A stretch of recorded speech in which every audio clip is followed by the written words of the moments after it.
Greetings. My name is David Neely, Executive Bourbon Steward with Uncle Nearest in North Carolina. For this episode, I'm recommending the Old Fashioned. It is whiskey, a sugar cube, splash of water, and bitters. Mix it up. You're going to enjoy the cocktail. Make sure you use a strong proof whiskey like the Uncle Nearest 1856 so it'll stand out. Cheers to Kith and Kin. Welcome to another episode of Groom Cave. I have some amazing gentlemen here with me. Today we're talking about elevate and execute. You know, the ability to elevate in your life, the ability to execute your dreams, your aspirations, your goals, right?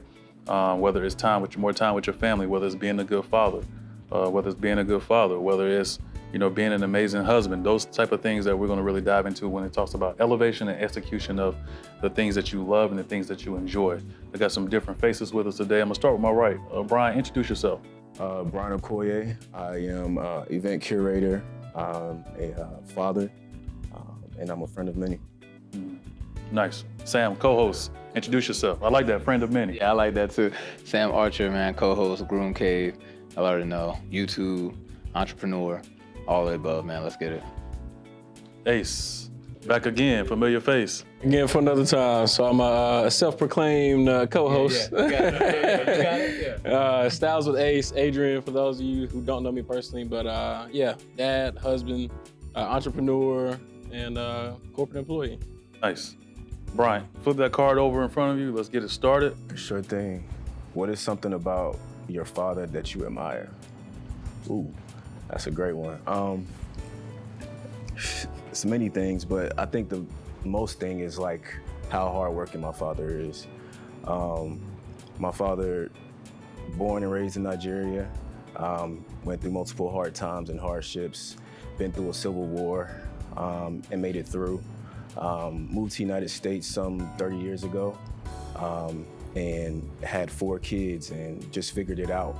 And I think really his faith and his hard work is really what allowed him to see it through. And I feel like that now is instilled in myself and my siblings for sure. I like it. I love it. I love it. Just see it through. That one hit home for me. Ace, what's something you admire about your father? Yeah, so I actually lost my dad last year, God rest his soul. But Sorry for your loss. Yeah, no problem, man. But one thing that I really did admire about him, and I think something that I'm starting to realize that I've gained from him is just like his love for others. And if you knew my pops, and I'm actually about to get this phrase tattooed on me sometime soon, it's like every time he saw you, he would say, "I love you, brother." So the one thing that he would always leave you with is telling you that he loved you. So I feel like that is something that I don't want to say took for granted, but I didn't realize was important. Yeah, how much it hit. Yeah, until recently, until everything happened with us, but yeah. It's putting great energy out there into the universe. Yeah, definitely. Especially coming from like a father or a father figure, right? So imagine the friends that you had over and he hit them with the "I love you, brother," and they like, "Oh, yeah, they're like, "Oh, you know, I ain't heard that before." Yeah. Like, "I love you too, Pops." Yeah. I love you too. Yeah, it's my dad now too, yeah. Matter of fact, that felt good. You know what I mean? Like, you know, a lot of times, you know, that's a rolling theme that we've been discussing, is the ability for men to say "I love you," and I'm hoping that we create a shift within the atmosphere, within our networks, within our community here in North Carolina and beyond, about the importance of men telling like-minded men or other men that they meet, "I love you," right? I mean, it's an essence in that, and us as Black men, we're so elevated on the level of who we are to where we have the power and the honesty to be like, "I love you." So little, but it's so powerful. Like, yeah, I can tell you I love you, right? But if you break down love for sports, like love for the things that you're so passionate about, and somebody tells you they love you and you look at it with that passion, it's like, all right, like he cares, like he really is about what I believe in or about me. And it's something that you can just take with you, man. It's so little, but it just holds so much weight. Yeah. Absolutely. And discussing power, Brian, we're gonna get to that. Discussing power, Brian, how important is it to have a powerful, positive mindset? I was just about to say that. I think the mindset, number one, is what drives everything. It's what allows you to reach your goals. It's what allows you to elevate. You know, it's what allows you to transform yourself, you know, as a person, both spiritually, emotionally, and physically. So I think having a powerful mindset is a start. You know, it's that first step, allows you to take that first step to the transformation. For sure. Napoleon Hill teaches in his master class the power of a positive mental attitude versus a negative mental attitude, and how when we breed the negative mental attitude that produces negative results in our life, whether it was with our family, business, aspirations, things that we are reaching for that we can never really sometimes achieve, it may be because of your mindset may be shifted on a negative or positive frequency. Versus if you have a positive mental attitude, you're waking up every day and positive about life. You're excited about life. You're positive to shift somebody's reality, right? You're positive. You're looking forward to opening that door for that older lady coming in, or you're helping a neighbor out, right? You're just being a good citizen. And a lot of times, if we can really hone in on the positive mental attitude, that'll completely shift our trajectory and what we're trying to achieve. Yeah, I mean, I think you talk about your dad's faith, right? Moving over here, building from new. We talk about having a positive mindset. Like, there's a level of delusion that goes into having a positive mindset that helps you achieve, right? You wake up every day knowing whether you have the results or not, that I'm gonna do this, or this is what my life is gonna look like. It's that little bit of delusion that helps us have that faith and have that perspective that all things are gonna be good if I just keep on, if I stay persistent. Yeah, and I think that as a father figure, not even just a father, I think as a father figure, that's something that we have to instill in, like, those who might look up to us. Like, for me, anytime I lay my son down at night, I whisper in his ear and I just try to grain this in his head. I want him to remember that the only person that can stop him is him. So I tell him that every single night I lay him down to bed. And again, I want it to be to the point to where he just hears it in his sleep. And he's going through life. And when he feels like he's about to give up or he can't make it, he knows that he's the only person that can stop him. Yeah, and just to touch on what you were talking about in terms of belief, I think having a belief mindset is good, but it's not all of it, right? Like, me seeing him believing and actually putting the work behind it is what the action. I think we have to change the trajectory from just having a belief mindset to a knowledge mindset, to know, right? You know, and don't have a village that does the same thing, right? Because my boy, he tells his daughter, be great, right?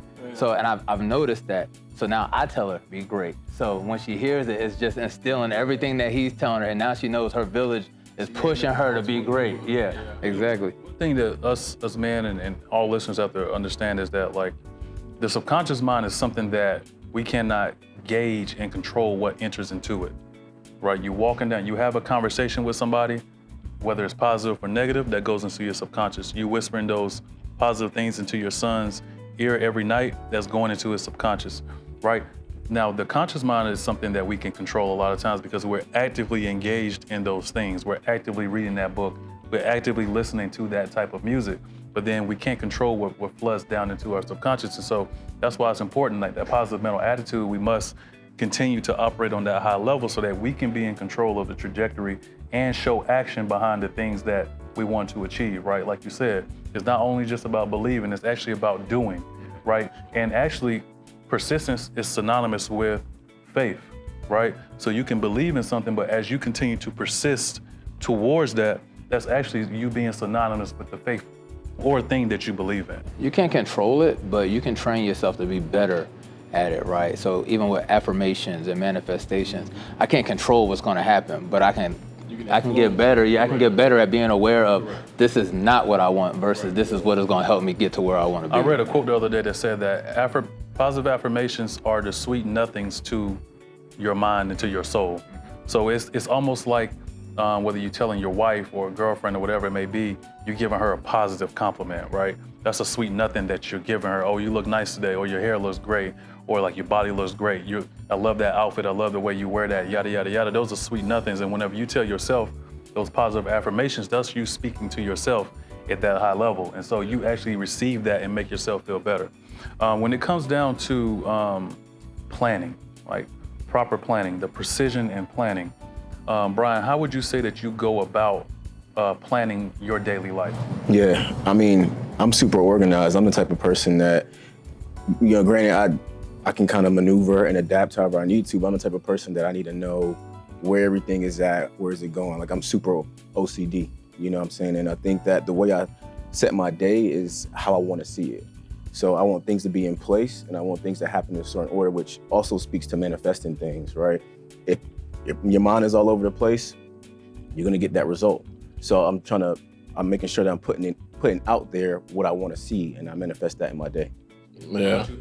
I was gonna say similar to the same thing, man, because like even this past week, I had a sit-down conversation with my wife, Bria, and was letting her know, like, look, I'm just overwhelmed right now. And she's like, okay, what do you need? So I just had to sit down and kind of like you said, write everything down. And I feel that being more organized is something that, I mean, it feels like it's just like you offloading your mind on a sheet of paper or on like a tablet or something. So for me, just like putting it out somewhere to where it's just not sitting in my head anymore, it gives me a sense of direction, or even like kind of that manifestation. Like if I keep thinking like, I need to do this, I need to do this. If I write it down, I'm like, okay, I'm gonna do this instead of just sitting there thinking about it. And I think too, like tailoring your space of where you live, like that always helps me. So that helps me plan. So whenever I'm in a clean space, it easily allows me to actually think. But sometimes when I'm around clutter, it actually drowns out my ability to think. So the more and more I get organized within my space, within my home, within the office, whatever it may be, it allows me able to actually move forward and be like, all right, let me now focus and lock in. Yeah, that's what I do like with my YouTube and the content that I make. I do a lot of like daily vlogs or day in the life, but in doing that, I can set up my day. I'm basically making my ideal day every time I make a video. I'm gonna wake up at this time, I'm gonna hit the gym, I'm gonna go eat at this place. Like I plan all that out and creating my ideal day so that eventually it's just gonna be my reality. So what happens if you, when or if you get behind in that schedule? Kind of like, how do you pivot? I think early on you get kind of flustered. You're like, oh man, I'm supposed to be here at this time. But I think it's being able to pivot, man. It's beauty in that, right? Because everything happens for a reason. So you look at it and you're like, oh, I got a flat tire. Well, now I'm gonna teach y'all how to change a tire because that wasn't in the plan today, but now there's more content, you know what I mean? So, also pivoting allows you to master fluidity, like being fluid in who you are as a man. Because if you really lock in on trying to be in control, you would easily get humbled real quick. You know what I mean? in the worst way. Right, because you think that you know how you want your day to go, but a lot of times the universe, God, whatever it may be, has something else in plan. You know what I mean? You want to make God laugh, show him your plan. And it's really like that. Not to say that a man should not operate with a certain deck of, okay, I want to get this, and this done, but you can't be attached to that. You got to say, like, if something else presents itself that's more so advantageous to me, how can I gently pivot to that and really be able to take advantage of that particular situation? Or if I'm stuck in traffic, maybe I need to put an audiobook on. Maybe I need to have more time by myself. Maybe I'm supposed to be in the right place at the right time and be there, right? So it's all about really looking at life from that linear point of view of not always being in control, but you know what? I'm gonna go out into this world with a plan, but if something else presents itself, I always have to make sure that I find how this situation is good for me. Yeah, can I add to that real quick? I think too, a lot of times we're so quick to say yes to things. And I was just reading something about Elon Musk, the way his wife said the way he was successful is a lot of no's. So how do y'all battle that? Like, it may be your child, or it may be your loved one, your wife. How do you, or a friend, You have to consistently just master the ability to say no. Like, almost get comfortable with saying no just as quick as you get comfortable with saying yes. Like, almost when you think about it, if you really pause when somebody asks you to do something, your mind automatically wants you to say yes. But you really never take the time to digest what you're being asked to do. Like, is this advantageous to me? No, it's not, but guess what? I got time to really go out here and help somebody and not really worry about me. But I think for me, I'm always looking at it as equity, right? Are the things you're engaging in equitable? Not only to you, but to your family, but not only to you and your family, but to the person that's asking. Because sometimes people can ask you to do something that you may feel like you're helping them, but genuinely you're not. You're enabling them. You're not helping yourself either. Right, you're enabling them. So I think for me, it's all about like assessing the situation case by case, and then making a decision on how advantageous is it to me, how advantageous is it to the person that's asking. And be in practice. Do a month of no's. Like, there's a movie called The Yes Man. He's saying yes to everything. Like, go practice saying no. I think it's hard, especially with family. Like, I had to really practice saying no to family because I've been put in positions, I've been blessed in certain situations to help people. And I think we all, if you're a servant, like I have a servant mind, a servant heart, I want to help people. But sometimes God is like, no, like they need to go through this. You know what I mean? So I'm not, like he said, you're enabling. I'm not helping you, by taking over the situation. I got to sit back and let you go through it sometimes. And that's the hardest part. I completely agree with you, man, because whenever me and Bria me and Bria have been dating since college. So once we got out of college, of course, I got a good job. And that's when stuff starts happening in the family. You see how other people's finances are in the family. You're like, okay, I'm making money now, so I'm gonna help this person out. I'm gonna help this person out. It got to a certain point to where Bria's looking at me crazy, and I'm like, look.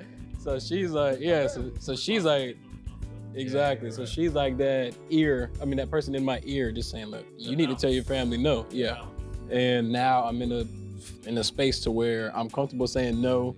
And even like now, just recently, I think last year, I was telling you earlier, I'm a country boy. So this time of the year, if I'm not working or taking pictures or something, I'm probably trying to shoot something, yeah. So she's like, this year, she was like, okay, look, just tell me what weekends you need, what days you need, because last year, I feel like we were doing something every single weekend. I just couldn't have that me time. Yeah, so she was just there to help me take that step back. So changing gears a little bit, Ace, how would you say that your process of grooming yourself externally boosts your confidence? Externally, well, I guess I touched on it a little bit earlier, and I guess I heard it earlier in the room, but if you look good, you feel good. So I stand on that. Shoot, I mean, y'all seen, I try to look clean as I can. I try to look as clean as I can, man. So I feel like, I mean, just to keep it simple, you look good, you feel good, you play good. You just walk with a different stature or a different you just feel completely different whenever you look good. So I stand on the fact that if I look good, I walk in the room, I know I'm the hottest thing in the room. So you just gotta walk with that confidence, and it'll take you a long way. Not being overly confident though. So Brian, how would you say that, a lot of times we have these thoughts in our mind that we wanna do and the things we wanna go out and achieve. How do you convert your aspirations into achievements? Oof. I think one is like he said, is like writing it down. I think that's the first step, is getting out of your mind. Because if it's in your mind, it's gonna stay in your mind. And then two, like meditating on it, praying on it, making sure that it truly aligns within my spirit and myself. And then I just start doing things that align with that, like whether it's like looking good or whatever the case may be. In that sense, right? I do something that starts aligning with that so I can walk towards that goal. I don't always just go straight forward, because sometimes it may not be the right time. So it's also understanding that when the time is right, it's gonna happen. There's something powerful about putting things in ink, man. It's just absolutely, when you can't erase it, it's like I owe it to myself now. You know what I mean? And if you look back at all ancient texts, it's always related to first an idea is birthed by man, right? And then somewhere along that story, man is putting that on a scroll, they're etching it in stone. It's always written, right? Nas has an album called It Was Written. And so if we can always translate our thoughts onto paper, it not only brings it out of your mind, but it brings it into this reality. Like it's literally into this reality now. It's the energy transfer. So if we can consistently deploy those strategies of journaling, of brain dumping, you know what I'm saying? You feeling you can't really think, you really can't get really locked in on a particular thing. Just brain dump, just write and really spend that time alone. And it allow you to kind of get refocused and rebalance. I think Ace, you were saying that you told your wife that you was feeling overwhelmed. I was gonna ask, last question to the group is, what are ways that you balance yourself throughout your life so you are able to actually elevate and execute? Because if we're not balanced, it's almost like we're walking around with weights. Like that feeling of being overwhelmed is like we're walking around with weights on us. We really can't really put that oomph into get to the next level. So Ace, how would you say that what are some things, like, let's say the top thing you do to make sure you maintain and keep yourself balanced? Put something on the wall. Right, hopefully. But I think it kind of goes back to being able to say no, even if it comes to saying no to yourself. Like, I think a big thing for me, or I know a big thing for me this week, was telling myself no. Relax, don't do what you're gonna do. Because my plan was to drive down to Fayetteville last night and to get up at like 5, 6 in the morning, drive here and work in between there. And I just had to tell myself no. And I woke up this morning feeling relaxed. I wasn't pressed for time, anything. Last night I was at the house, so I had everything in order and was just able to, again, just make myself take a step back and just, kind of relax on that front. But again, I think just writing everything down, putting it in stone, and being okay with having conversations about what's going on, sitting and actually thinking about and speaking about what's going on in your mind, I feel like it helps a lot. Yeah. I mean, really to piggyback off what he said, I was really gonna do the same thing. Like last night, I was gonna drop to the Fayetteville, Lumberton area, drop my son off, but my girl ended up doing it because I was running a little behind. And had I did that, I wouldn't have got there till like 1 a.m. Then I would have had to drive here, and then I'm about to fly out. So it would have been crazy. Like my balance would have been off, but she was the one that said no. Like you need to chill. Yeah, so like having the right people around you. A good woman, help you out, boy. Yeah, that really, it could be a savior as well. Absolutely. I think my biggest thing is meditation. Coming up on almost, and it's not important, but it's just coming up on like 1,200 days of meditation has really been, it's really it's kind of like my master key, like my ability. How long do you meditate a day? Depends. It's whatever, it's almost, sometimes it's what time allows, sometimes it's multiple meditations a day, sometimes it's meditate in the morning, visualize in the afternoon, sometimes it's meditate in the morning, meditate in the afternoon, visualize at night. It's all about just really being consistent, and that is single-handedly the one thing that makes me the person who I am today. It's my ability to stay cool, calm, and collected because I'm always remaining grounded. And so all of these things are great ways to teach us how to elevate in our lives and how to execute the things that we aspire to be, the goals that we have, the things that we write down.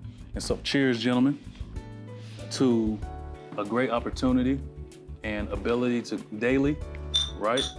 Daily we're elevating, to daily we're executing.